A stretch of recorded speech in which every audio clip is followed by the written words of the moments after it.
കാറ്റത്തെ കിളിക്കൂടിൻ്റെ പുതിയൊരു എപ്പിസോഡിലേക്ക് എല്ലാവർക്കും സ്വാഗതം. വീഡിയോ ആദ്യമായി കാണുന്നവരാണെങ്കിൽ സപ്പോർട്ട് ചെയ്ത് സബ്സ്ക്രൈബ് ചെയ്ത് ലൈക്ക് ചെയ്യാൻ മറക്കല്ലേ.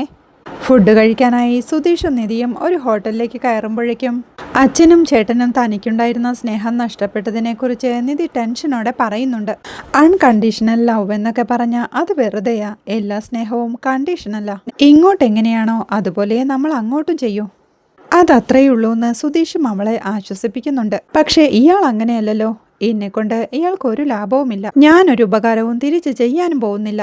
എന്നിട്ടും എന്നെ എന്തിനാ ഇങ്ങനെ ഹെൽപ്പ് ചെയ്യുന്നത്? ഇയാളില്ലായിരുന്നെങ്കിൽ ഈ പ്രശ്നങ്ങളൊക്കെ എങ്ങനെ നേരിടണമെന്ന് പോലും എനിക്കറിയില്ലായിരുന്നു. ഒരു പക്ഷേ ആ കങ്കാരുവിനെ കല്യാണം പോലും കഴിക്കേണ്ടി വന്നേനെ. അതാ ചോദിച്ചത്. എനിക്ക് വേണ്ടി ഒന്നും ആഗ്രഹിക്കാതെ ഇത്രയൊക്കെ ചെയ്യാൻ തോന്നിയില്ലേ? അതിന്റെ കാരണം എന്താന്ന് നിധി ചോദിക്കുന്നുണ്ട്. സുധീഷും എന്തു പറയണമെന്നറിയാതെ ഒരു പലങ്ങളോടെ അതിപ്പോ അപൂർവം ചിലരെ എന്നെ പോലെ ഉണ്ടായിരിക്കും. അവർക്കിപ്പോ എല്ലാത്തിനും ഒരു കാരണം വേണമെന്നുണ്ടാവില്ല.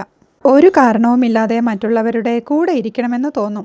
ഈ മറ്റൊരാൾ കഷ്ടപ്പെടുന്നത് കാണുമ്പോൾ അവർക്കും കഷ്ടം തോന്നും. ഇയാൾ കഷ്ടപ്പെടുന്നത് കണ്ടപ്പോൾ എനിക്ക് തോന്നിയില്ലേ അതുപോലെ എന്നൊക്കെ പറഞ്ഞ് സുധീഷ് രക്ഷപ്പെടുമ്പോഴേക്കും അവർക്കുള്ള ഫുഡ് എത്തുന്നുണ്ട്. കറക്റ്റ് സമയത്തെത്തി, അല്ലെങ്കിൽ അടുത്ത ചോദ്യത്തിൽ ഉടനെ പെട്ടേനെ എന്ന് സുധീഷും മനസ്സിൽ പറയുന്നുണ്ട്.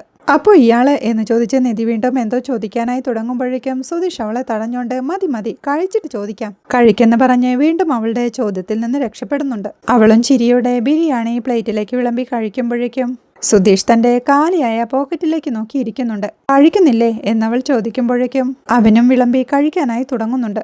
അവിടെ ഇന്ദിര അടുക്കളയിൽ പച്ചക്കറി ഇരിക്കുമ്പോഴാണ് സുനന്ദയെ വിളിക്കുന്നത്. അമ്മ എന്തിനാ ഇങ്ങനെ വായിട്ടലയ്ക്കുന്നത്? ഞാൻ ഇവിടെ തന്നെ ഉണ്ടെന്ന് സുനന്ദ അങ്ങോട്ട് വന്ന് പറയുന്നുണ്ട്.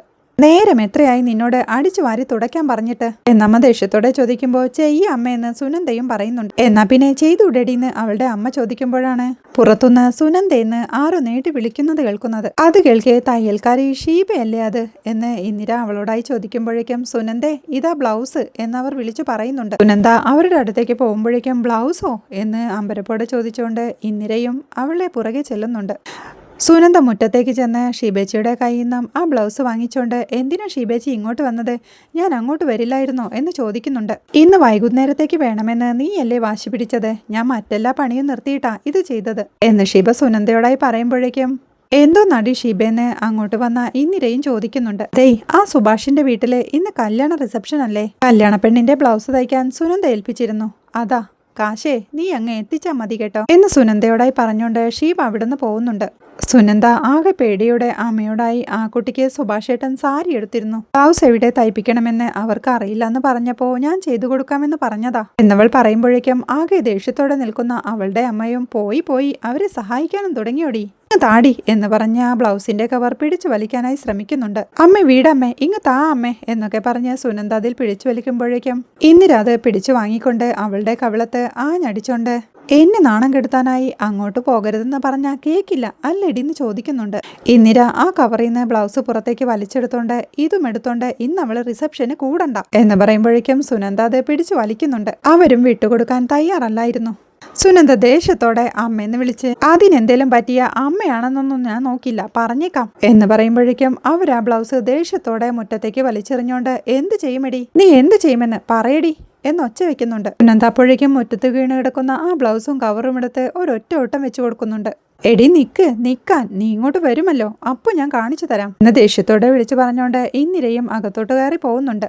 സുഭാഷിന്റെ വീട്ടിൽ അപ്പോഴേക്കും അതിഥികൾക്ക് കൊടുക്കാനുള്ള കൂൾ ഡ്രിങ്ക്സ് എല്ലാം ഗ്ലാസ്സിലേക്ക് ഒഴിച്ചുകൊണ്ടിരിക്കാൻ തുടങ്ങിയിരുന്നു. സുഭാഷും തിരക്കിട്ട ഓരോ പണികളിലായിരുന്നു. അപ്പോഴേക്കും സുനന്ദ അങ്ങോട്ട് ഓടി വന്ന് കിതപ്പോടെ സുഭാഷേട്ടാന്ന് പറഞ്ഞ് നിൽക്കുമ്പോഴേക്കും എന്താ സുനന്ദേ നീ എന്താ ഓടിയതെന്ന് സുഭാഷ് ചോദിക്കുന്നുണ്ട്. ഒന്നുമില്ല സുഭാഷേട്ടാ, പെട്ടെന്ന് വേണമെന്ന് പറഞ്ഞില്ലേ, പെട്ടെന്ന് എത്താൻ വേണ്ടി ഓടിയതാണെന്ന് സുനന്ദയും പറയുന്നുണ്ട്. അതാണ്, അല്ല സ്ക്വാഷ് എടുക്കട്ടെ നിനക്കെന്ന് സുഭാഷ് ചോദിക്കുന്നുണ്ട്. കിതപ്പോടെ അയ്യോ വേണ്ട, ഇതാ സാരിയും ബ്ലൗസും തയ്ച്ചിട്ടുണ്ട് എന്ന് പറഞ്ഞത് സുഭാഷിന് കൊടുക്കുമ്പോഴേക്കും സുഭാഷ് അത് നോക്കിക്കൊണ്ട് സമയത്തിന് നീ എത്തിയത് ഭാഗ്യം, അല്ല വൈകിട്ട് ഫംഗ്ഷന് നീ എത്തില്ലെന്ന് ചോദിക്കുന്നുണ്ട്. വരണമെന്നാ വിചാരം, എന്റെ വീട്ടിലെ കാര്യം സുഭാഷ് ഏട്ടൻ അറിയാലോ എന്ന് പറഞ്ഞവൾ ടെൻഷനോടെ നിൽക്കുമ്പോഴേക്കും എന്തു പറ്റി സുനന്ദേ, നിന്റെ മുഖം എന്താ വല്ലാതിരിക്കുന്നത്? എന്തേലും കുഴപ്പമുണ്ടോന്ന് സുഭാഷ് ചോദിക്കുന്നുണ്ട്. സുനന്ദ ടെൻഷനോടെ തന്നെ ഞാൻ പോട്ടെ എന്ന് പറഞ്ഞ് പോവാൻ തുടങ്ങുമ്പോഴേക്കും വീണ്ടും തിരിഞ്ഞു നിന്ന് സുഭാഷിന്റെ അടുത്തേക്ക് വന്ന് ഇന്ന് വലിയ സന്തോഷത്തിനാണല്ലോ സുഭാഷ് ഏട്ടൻ എന്ന് ചോദിക്കുന്നുണ്ട്. അതിലെന്താ സംശയം? ഈ വീട്ടിൽ ഒരുപാട് കാലത്തിനു ശേഷം ഒരാഘോഷം നടക്കാൻ പോവുകയല്ലേ, എന്റെ സന്തോഷം ഇല്ലാതിരിക്കുമെന്ന് സുഭാഷും ചോദിക്കുന്നുണ്ട്. സുഭാഷേട്ടന്റെ കല്യാണം നടക്കാത്തതിൽ വിഷമം തോന്നുന്നില്ലേ? എന്ന് സുനന്ദ ടെൻഷനോടെ ചോദിക്കുമ്പോൾ, അല്ല നിങ്ങൾക്കൊക്കെ എന്താ പറ്റിയേ? ഹരീഷും ഇത് തന്നെയാ ചോദിച്ചേ. അല്ല ഞാൻ എന്തിനാ സങ്കടപ്പെടുന്നേ, എനിക്കിതിൽ സന്തോഷേ ഉള്ളൂ എന്ന് സുഭാഷും പറയുന്നുണ്ട്. അപ്പോഴാണ് സുനന്ദ ചോദിക്കുന്നത്, സുഭാഷേട്ടനെ എന്നെ ഇഷ്ടമാണോന്ന്. സുഭാഷ് എന്തു പറയണമെന്നറിയാതെ നിൽക്കുമ്പോഴേക്കും എന്നെ ഇഷ്ടമാണോന്ന് സുനന്ദ വീണ്ടും ചോദിക്കുന്നുണ്ട്. അല്ല എന്താ ഇപ്പോ ഇങ്ങനൊരു ചോദ്യം? നോക്ക്, നിന്റെ വീട്ടുകാർ എങ്ങനെ ഞങ്ങളോട് പെരുമാറിയാലും നീ അങ്ങനെ കാണിക്കാറില്ല. ഈ വീട്ടിലുള്ളവരെ മനുഷ്യരെ പോലെ കാണുന്ന ഒരാളുണ്ടെങ്കിൽ അത് ശരിക്കും നീ മാത്രമാ. എനിക്ക് മാത്രമല്ല, ഈ വീട്ടിലെ എല്ലാവർക്കും നിന്നെ ഇഷ്ടമാ എന്ന് സുഭാഷ് പറയുമ്പോഴേക്കും എനിക്ക് സുഭാഷേട്ടനെ ഇഷ്ടമാ, ഒരുപാട് ഇഷ്ടം. അത് പക്ഷേ ഈ വീട്ടിലെ എല്ലാവർക്കും എന്നോട് തോന്നുന്ന ഇഷ്ടമല്ല, ഷേട്ടനോട് മാത്രം തോന്നുന്ന, അങ്ങനെ തോന്നാൻ മാത്രമുള്ള ഒരു വലിയ ഇഷ്ടം എന്ന് കണ്ണു നിറഞ്ഞോണ്ട് സുനന്ദ പറയുന്നുണ്ട്. ഇന്നിവിടെ ഈ കല്യാണം നടക്കുന്നതിൽ എനിക്കും സന്തോഷമൊക്കെയുണ്ട്. പക്ഷെ അപ്പോഴും മനസ്സിലൊരു സങ്കടം പോലെ. ഇങ്ങനൊരു കല്യാണം സുഭാഷേട്ടനും വേണമെന്നൊരു തോന്നല്. അപ്പോ കല്യാണ പെണ്ണിന്റെ സ്ഥാനത്ത് ഞാനായിരിക്കണമെന്നൊരു തോന്നല് എന്ന് സുനന്ദ കരച്ചിലൂടെ പറയുമ്പോഴേക്കും സുഭാഷും എന്തു പറയണമെന്നറിയാതെ ടെൻഷനോടെ നിൽപ്പുണ്ട്. സുഭാഷേട്ടൻ ഓരോ തവണയും പെണ്ണ് കാണാൻ പോകുമ്പോൾ ഞാൻ മനസ്സിൽ പറയും അത് നടക്കണമെന്ന്. പക്ഷേ അപ്പോൾ തന്നെ ഞാൻ അത് തിരുത്തും. അങ്ങനെ നടന്ന സുഭാഷേട്ടൻ വേറൊരാളതാവില്ലേ? അപ്പോൾ പിന്നെ ഇങ്ങനെ മിണ്ടാനും അടുത്തിടപഴകാനും കഴിയില്ലല്ലോ എന്നുള്ളൊരു പേടി. നടക്കാതിരുന്നെങ്കിൽ എന്ന് ആശിക്കും. അത്രയ്ക്ക് ഇഷ്ടാ എനിക്ക്. വെറുതെ ഒരു ഇഷ്ടമല്ല, കല്യാണം കഴിച്ച് സുഭാഷേട്ടന്റെ കൂടെ ജീവിക്കാനുള്ളൊരു ഇഷ്ടം. പക്ഷേ അത് നടക്കില്ലെന്ന് എനിക്കറിയാം. എന്റെ വീട്ടിൽ ഒരിക്കലും സമ്മതിക്കില്ല. അവര് കാണാതെ ഇങ്ങനെ ഓടി വന്ന് സംസാരിക്കാനും കാണാനും മാത്രമേ പറ്റൂ. കല്യാണം കഴിക്കാൻ പറ്റുമെന്ന് ചോദിച്ചാൽ എനിക്കറിയില്ല. സുധീഷിന്റെ വൈഫ് വീട് വിട്ടിറങ്ങി പോന്നു അറിഞ്ഞപ്പോ എനിക്കെന്താ അതിനുള്ള ധൈര്യമില്ലാത്തെന്ന് ആലോചിക്കായിരുന്നു. ഇല്ല, എനിക്കതിനുള്ള ധൈര്യമില്ല. അച്ഛൻ ഗൾഫിൽ കിടന്ന് കഷ്ടപ്പെടുന്നത് എനിക്ക് വേണ്ടിയാണെന്ന് പറയും. ഓരോ തവണ ഫോൺ ചെയ്യുമ്പോഴും അത് തന്നെ ആവർത്തിക്കും. അവരെയൊക്കെ ചതിച്ചിട്ട് ഇറങ്ങിപ്പോരാൻ എനിക്ക് പറ്റില്ലെന്ന് എനിക്ക് തന്നെ അറിയാം. അങ്ങനെ വന്നാലും ജീവിക്കാൻ എന്റെ അമ്മ സമ്മതിക്കില്ല. അല്ലെങ്കിൽ ഒരു പക്ഷേ അമ്മ ജീവിതം അവസാനിപ്പിക്കും. എന്റെ ജീവിതം എങ്ങനെ വേണമെന്ന് എനിക്കറിയില്ല സുഭാഷേട്ടാ. എന്റെ ഇഷ്ടത്തിന് വേണ്ടി മറ്റുള്ളവരെല്ലാം വിട്ടുപോരാൻ എനിക്ക് പേടിയാ. ഇനി രണ്ടും കൽപ്പിച്ച് അത് ചെയ്യാൻ പറ്റുമെന്ന് എനിക്കറിയില്ല സുഭാഷേട്ടാ. അഥവാ അങ്ങനെ ഇറങ്ങി വന്നാലും സുഭാഷേട്ടൻ സ്വീകരിക്കുമെന്ന് എനിക്കറിയില്ല. എന്നോട് അങ്ങനെ ഒരു ഇഷ്ടം സുഭാഷേട്ടന് ഉണ്ടോന്ന് പോലും അറിയില്ല. ഇങ്ങനെ ഒരു കല്യാണ പന്തലില് ഒരു ദിവസം സുഭാഷേട്ടന്റെ കൂടെ നിൽക്കണമെന്നും ഒരുപാട് കാലം ഒന്നിച്ച് ജീവിക്കണമെന്നും എന്റെ ഒരു ആഗ്രഹമാ. എന്ത് അത്ഭുതം നടന്നിട്ടാ അത് സംഭവിക്കാന്ന് എനിക്കറിയില്ല. ഞാൻ പോവാ എന്ന് കരച്ചിലോടെ പറഞ്ഞോണ്ട് അവൾ പോവാൻ തുടങ്ങുമ്പോഴേക്കും വീണ്ടും തിരിഞ്ഞു നിന്ന്, ഇനി മുതൽ സുഭാഷേട്ടൻ പെണ്ണു കാണാൻ പോകുമ്പോഴേ അത് നടക്കുമെന്ന് ഞാൻ പേടിക്കില്ല. സുഭാഷേട്ടൻ വേറൊരാളുടേതാവുമെന്ന് ഞാൻ പേടിക്കുന്നുണ്ടാവും ചിലപ്പോൾ അത് നടക്കാത്തത് എന്ന് പറഞ്ഞ് കണ്ണീർ തുടച്ച് ചിരിയോടെ, ഇനി മുതൽ ഞാനങ്ങനെ ചെയ്യില്ല കേട്ടോ എന്ന് പറഞ്ഞവൾ പോകുമ്പോഴേക്കും സുഭാഷിന്റെ കണ്ണം നിറയുന്നുണ്ട്. സങ്കടം അടക്കി പിടിച്ച് അവൾ പോകുന്നതും നോക്കി സുഭാഷും ഒരേ നിൽപ്പ് തന്നെയാ. പിന്നീട് നിധിയുടെയും സുധീഷിന്റെയും യാത്രയാണ് കാണിക്കുന്നത്. നിധി എവിടെ വണ്ടിയിൽ കിടന്ന് ഉറങ്ങിക്കൊണ്ടിരിക്കുക. ഉണർന്ന് ചുറ്റുപാടും നോക്കിക്കൊണ്ട് ഞാൻ ഉറങ്ങിപ്പോയല്ലേ എന്ന് സുധീഷിനോടായി ചോദിക്കുന്നുണ്ട്. അവൻ അത് കണ്ട് ചിരിക്കുമ്പോഴേക്കും കുറെ നേരമായോന്ന് നിധി ചോദിക്കുന്നുണ്ട്. അരമണിക്കൂറായി എന്ന് സുധീഷ് പറയുമ്പോഴേക്കും ബിരിയാണി കഴിച്ചതിന്റെയാണെന്ന് നിധിയും പറയുന്നുണ്ട്. അവനപ്പോഴേക്കും വണ്ടിയിൽ നിന്ന് ഒരു ചോക്ലേറ്റ് എടുത്ത് നിധിക്ക് കൊടുത്ത് കഴിച്ചോന്ന് പറയുന്നുണ്ട്. താങ്ക്സ് പറഞ്ഞ് അവൾ അത് വാങ്ങുമ്പോഴേക്കും, തരുമ്പോൾ ഇതിന്റെ ക്യാഷ് കൂടി ചേർത്ത് തന്നാൽ മതി, 20 രൂപ എന്ന് ചിരിയോടെ സുധീഷും പറയുന്നുണ്ട്. പിന്നീട് അവൻ ഞാൻ വെറുതെ പറഞ്ഞതാ കേട്ടോ എന്ന് പറയുമ്പോഴേക്കും, നമ്മൾ നേരെ പോലീസ് സ്റ്റേഷനിലേക്കല്ലേ എന്ന് നിധി ചോദിക്കുന്നുണ്ട്. അതെ നേരെ അങ്ങോട്ടാ എന്ന് സുധീഷ് പറയുമ്പോഴേക്കും നിധിയും ചോക്ലേറ്റ് കഴിക്കുന്നുണ്ട്. എന്റെ ഭഗവാനെ, ആ സർട്ടിഫിക്കറ്റിന്റെ കുരുക്കിൽ നിന്നും കൂടി ഒന്ന് രക്ഷപ്പെടുത്തി തരണേ എന്ന് സുധീഷ് മനസ്സിൽ പ്രാർത്ഥിക്കുമ്പോഴേക്കും ഇയാള് നന്നായിട്ട് വണ്ടി ഓടിക്കുന്നുണ്ട്. അത്ര ചെയ്യുമ്പോൾ ഒരു ടയർഡ്നെസ്സും ഇല്ലെന്ന് നിധി പറയുന്നുണ്ട്. സുധീഷ് താങ്ക്സ് പറയുമ്പോഴേക്കും ഇയാളെ ആദ്യം കാണുമ്പോൾ എന്തോ പോലെ തോന്നുമെങ്കിലും അടുത്ത കുറച്ച് കംഫർട്ടബിളായി തോന്നുന്നുണ്ടെന്ന് നിധി പറയുന്നുണ്ട്. എന്ത് കാണുമ്പോൾ എന്തു തോന്നുന്നു എന്ന് സുധീഷ് ചോദിക്കുമ്പോഴേക്കും തീയും ചുമ്മാ ചിരിക്കുന്നുണ്ട്.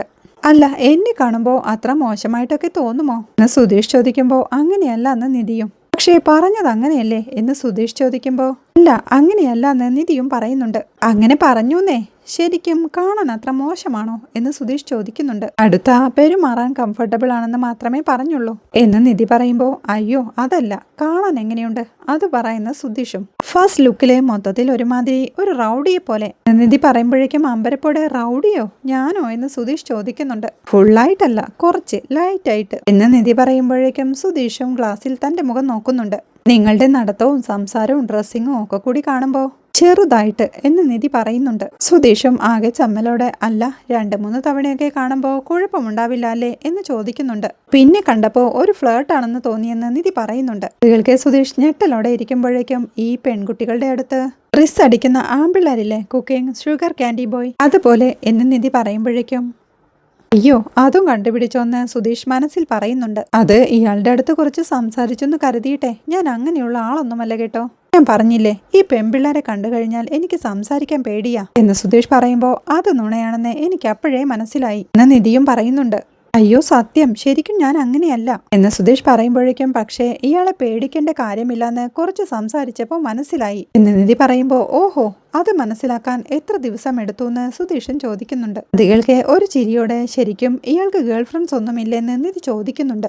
ഏയ് ഇല്ലെന്നേ എന്ന് സുധീഷൻ ചിരിയോടെ പറയുമ്പോഴേക്കും നുണ പറയണ്ട, ഒരു ലവർ പോലും എന്ന് നിധി ചോദിക്കുന്നുണ്ട്. എന്തിനാ ഇപ്പോ ഇയാള് അതൊക്കെ ചോദിക്കുന്നത് എന്ന് സുധീഷ് ചോദിക്കുമ്പോൾ ചുമ്മാ പറ എന്ന് നിധിയും. ജീവിതത്തിൽ ഇന്ന് വരെ ഒരു പെൺകുട്ടിയോടും ഒരു ആൺകുട്ടി സംസാരിച്ചിട്ടില്ലെന്ന് പറഞ്ഞ അയാൾക്ക് 3 പെൺകുട്ടികളോടെങ്കിലും ക്രഷ് തോന്നിയിട്ടുണ്ടാവുമെന്നാ എന്ന് നിധി പറയുന്നുണ്ട്. ശരിക്കും എന്ന് സുധീഷ് ചോദിക്കുമ്പോഴേക്കും ശരിക്കും എന്ന് നിധിയും പറയുന്നുണ്ട്.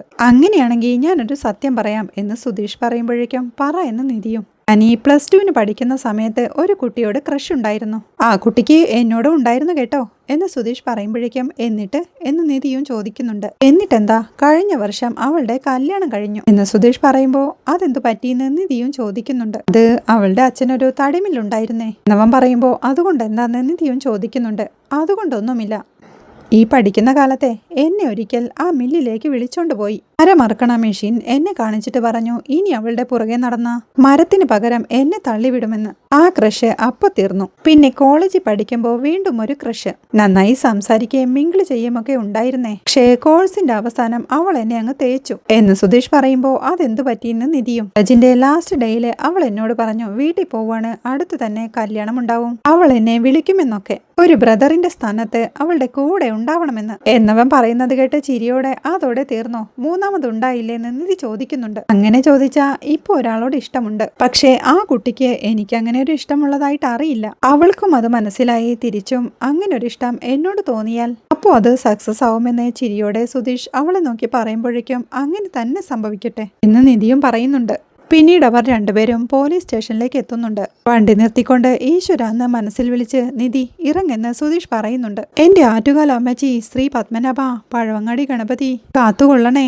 പാമ്പും കോണിയും കളിയിലെ രണ്ടുപേര് ജയിക്കാനായി കാത്തു നിൽക്കുമ്പോൾ ഒന്ന് വീണ് പാമ്പിന്റെ വായിൽ അകപ്പെടുന്ന അവസ്ഥയിലാ ഞാൻ. ഈ കുരുക്കിന്നുകൂടി ഒന്ന് ഊരി തരണേ എന്നവൻ മനസ്സിൽ പ്രാർത്ഥിക്കുമ്പോഴേക്കും എന്താ ഇറങ്ങാത്തേന്ന് നിധിയും ചോദിക്കുന്നുണ്ട്. ഒരു ഞെട്ടലോടെ ഇറങ്ങുന്ന പറയുമ്പോഴേക്കും നിധിയും സുധീഷും വണ്ടിയിൽ നിന്ന് ഇറങ്ങുന്നുണ്ട്. അവരങ്ങോട്ട് കയറി ചെല്ലുമ്പോഴേക്കും പുറത്തിരിക്കുന്ന പോലീസുകാരനും എന്തുണ്ടെന്ന് ചോദിക്കുന്നുണ്ട്. സുഖം എന്ന് സുധീഷും പറയുന്നുണ്ട്. അപ്പോഴേക്കും അങ്ങോട്ടെത്തുന്ന വനിതാ പോലീസും ഓ ഇയാളോ, സുഖമല്ലേ, സങ്കടമൊക്കെ മാറിയില്ലേ നിധിയോടായി ചോദിക്കുമ്പോഴേക്കും ഗോപി സാറിനെ ഒന്ന് കാണണമായിരുന്നു എന്ന് സുധീഷ് പറയുന്നുണ്ട്. അങ്ങോട്ടിരുന്നോ, ഇപ്പൊ വരുമെന്ന് ആ പോലീസുകാരൻ പറയുമ്പോഴേക്കും സുധീഷും നിധിയും ആ വരാന്തയിലേക്കിട്ട ബെഞ്ചിലിരിക്കുന്നുണ്ട്. അന്നത്തെ ആ കാര്യങ്ങൾ ഓർക്കുന്തോറും നിധിക്കും ആകെ ടെൻഷൻ ആവുന്നുണ്ട്. സുധീഷ് അവളുടെ കഴുത്തിൽ താലി ചാത്തുന്നതും സങ്കടത്തോടെ അച്ഛൻ അത് നോക്കി നിൽക്കുന്നതും അവൾ തന്റെ മകളല്ലെന്ന് അറിയിച്ച് അച്ഛൻ സ്റ്റേഷനിൽ നിന്ന് ഇറങ്ങിപ്പോകുന്നതും എല്ലാം ഓർക്കെ ടെൻഷനോടെ അവളോട് ഇരുന്ന് പൊട്ടിക്കരയുന്നുണ്ട്. അത് കണ്ട സുധീഷും പേടിയോടെ നിധി എന്താ ഇത്, കരയല്ലേ, ദേ പോലീസുകാരൊന്നും കാണണ്ട എന്ന് പറയുമ്പോഴേക്കും അച്ഛൻ അവസാനം ശപിച്ചിറങ്ങി പോയത് ഓർമ്മ വന്നു എന്ന് കണ്ണീർ തുടച്ചുകൊണ്ട് അവളും പറയുന്നുണ്ട്. ആ ഓസ്ട്രേലിയൻ കങ്കാരുവേ ഈ ഭാഗത്തുനിന്നല്ലേ തന്നെ ചീത്ത വിളിച്ചത്, മാത്രമല്ല എന്നെ തല്ലുകയും ചെയ്തു. ഓ അതൊന്ന് ഓർത്തു നോക്ക്, ഈ ഇമോഷൻ മൊത്തത്തിൽ മാറും എന്ന് സുധീഷ് അവളോടായി പറയുമ്പോഴേക്കും സൂര്യ തന്നെ ചീത്ത വിളിക്കുന്നതും അടിയുണ്ടാക്കാനായി വരുന്നതുമെല്ലാം അവൾ ഓർക്കുന്നുണ്ട്. അവർക്ക് അവൾക്കും ആകെ ദേഷ്യം വന്നത് കണ്ട് കറക്റ്റ് ഇപ്പൊ മുഖമൊക്കെ മാറിയില്ലേ അതാണ് എന്ന് ചിരിയോടെ സുധീഷ് പറയുമ്പോഴേക്കും ഗോപിയേട്ടനും അവരിയ്ക്കുന്ന ജനലിനടുത്തേക്ക് വന്ന് ടാ പറഞ്ഞ സമയത്തൊന്നും വന്നൂടേടാ എന്ന് വിളിച്ചു ചോദിക്കുന്നുണ്ട്. സുധീഷും നിധിയും അവിടെ നിന്ന് എണീറ്റോണ്ട് ഒരു എമർജൻസി ഉണ്ടായിരുന്നു സാറേ എന്ന് പറയുമ്പോഴേക്കും ഗോപി സാർ അവരെ അകത്തേക്ക് വിളിക്കുന്നുണ്ട്. അവർ സിഐയുടെ അടുത്തേക്ക് എത്തുമ്പോഴേക്കും കുട്ടി ഇരിക്കുന്ന നിധിയോടായി അദ്ദേഹം പറയുന്നുണ്ട്. നിധി അങ്ങോട്ടിരിക്കുമ്പോഴേക്കും ലൈല മാത്രമേ ഇരിക്കുന്നുള്ളൂ, മജ്നു ഇരിക്കുന്നില്ലെന്ന് സിഐ ചോദിക്കുന്നുണ്ട്.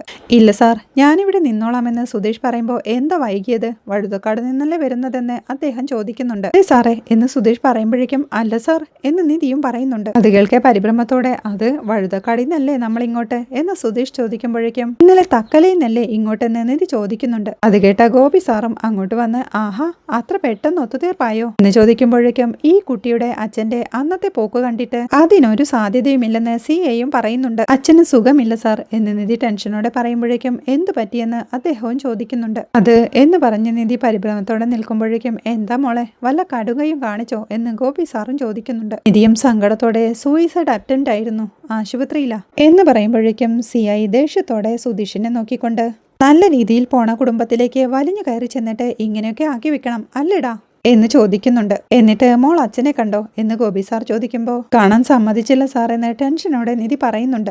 ഇന്നലെ ആളെ കാണാൻ കൊണ്ടുപോയതാ, പക്ഷെ സമ്മതിച്ചില്ലെന്ന് സുധീഷ് പറയുമ്പോൾ എങ്ങനെ സമ്മതിക്കും, ആ മനുഷ്യനെ അത്രയ്ക്ക് നെഞ്ചു പൊട്ടിയിട്ടാ ഇവിടെ നിറങ്ങിപ്പോയത്.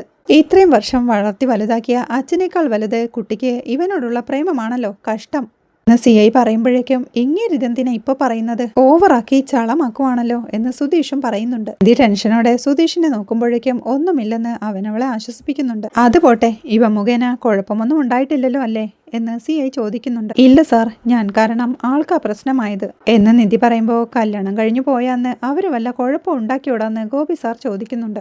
നീ തിരിച്ച് വീട്ടിലെത്തിയില്ലെന്നാ ഞങ്ങൾ കരുതിയത് എന്ന് അദ്ദേഹം പറയുമ്പോൾ കുഴപ്പമുണ്ടാക്കി സാറേ, രാത്രി അവര് ഗുണ്ടകളെയും കൂട്ടിക്കൊണ്ടുവന്ന് വീട് കയറി ഞങ്ങളെ അങ്ങ് തല്ലി എന്നവൻ പറയുന്നത് കേട്ട് അടുത്തുള്ള സ്റ്റേഷനിൽ നിനക്കൊരു പരാതി കൊടുക്കാമായിരുന്നില്ലേ എന്ന് സിഐയും ചോദിക്കുന്നുണ്ട്. ഏയ് അത് സാരമില്ല സാറേ, അവരുടെ ദേഷ്യത്തിന് ഒരു ന്യായമുണ്ടല്ലോ, ഞങ്ങൾ ചെയ്തതിനും ഒരു ന്യായമുണ്ട്, അതുകൊണ്ട് പോട്ടെ എന്ന് വെച്ചു എന്ന് സുധീഷും ചിരിയോടെ പറയുന്നുണ്ട്. അപ്പോഴേക്കും സിഐ നിധിയോടായി പറയുന്നുണ്ട്, ദേ നോക്കൂ കുട്ടി, വീട്ടുകാരുമായി വഴക്കിട്ട് കല്യാണം കഴിച്ചാൽ മാത്രം പോരാ, ജീവിച്ച് കാണിച്ചു കൊടുക്കണം, അല്ലെങ്കിൽ പിന്നെ അവരുടെ തന്നെ പഴി കേൾക്കേണ്ടി വരും എന്ന് പറയുമ്പോഴേക്കും ടെൻഷനോടെ ഇരിക്കുന്ന നിധിയെ കാണിക്കുന്നിടത്താണ് ഇന്നത്തെ എപ്പിസോഡ് അവസാനിക്കുന്നത്. വീഡിയോ ഇഷ്ടമായാൽ സപ്പോർട്ട് ചെയ്ത് സബ്സ്ക്രൈബ് ചെയ്ത് ലൈക്ക് ചെയ്യാൻ മറക്കല്ലേ.